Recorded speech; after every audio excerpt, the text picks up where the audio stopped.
విచారణలో భాగంగా నీ బొమ్మ క్లోజ్ అయింది, తర్వాత ఏంటి అని పోలీసులు ప్రశ్నించగా క్లోజ్ అయిందని మీరు అనుకుంటున్నారు, ఆయనకు మనసులో తెలుసు బొమ్మ క్లోజ్ అయిందా ఓపెన్గానే ఉందా అని. బొమ్మ ఎప్పుడు క్లోజ్ కాదు. ఈ అరాచక సినిమా ఇండస్ట్రీ శక్తులు ఈ రకంగా ప్రజల రక్తం దాగేంత వరకు ఆ బొమ్మ క్లోజ్ కాదు. ఐ బొమ్మ పోతుంది, ఏ బొమ్మనో బి బొమ్మనో సి బొమ్మనో ఇంకో బొమ్మనో వస్తుంది.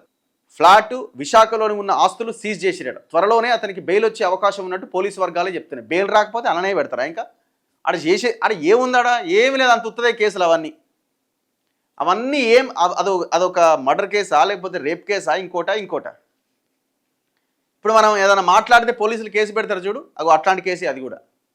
అందులో దట్టు తను ఇండియన్ సిటిజన్ కాదు, దాన్ని ఎప్పుడు క్యాన్సిల్ చేసుకొని కరేబియన్ సిటిజన్షిప్ తీసుకున్నాడు. వాళ్ళు మహా అయితే ఇక్కడ నుంచి అక్కడికి ఆ దేశానికి నువ్వు వెళ్ళిపో బాబా అని చెప్పి ఫ్లైట్ ఎక్కించి అవతలకి నూపుతారు తప్ప అంతకు మించి వాళ్ళు చేసేది ఏమీ లేదు. వాళ్ళు ఇప్పుడు సాధించింది కూడా ఏం లేదు. ఇప్పుడు పైరసీ ఆగిందా? నిన్న మొన్న రిలీజ్ అయిన సినిమాలు వస్తలేవా? వస్తూనే ఉన్నాయి, అయిపోయాయి. నువ్వు అడ్డుకునేది ఏందా? ఇంకా మనోడిని అరెస్ట్ చేసి హీరోని చేసి పెట్టిరు, మళ్ళీ వస్తలేడు. ఇక ఆ సజ్జనారు మళ్ళీ వచ్చిండ వాళ్ళ తెర మీద కథం. ఎందుకంటే ప్రజల్లో అరెస్ట్ చేశారన్న ఇది తప్ప ప్రజల కోపం ఎక్కువ ఉంది, ఎందుకు అరెస్ట్ చేసిరండి. సో దీంతో మళ్ళీ మాట్లాడతారు ఇది ఎట్టేటో పోతుందని.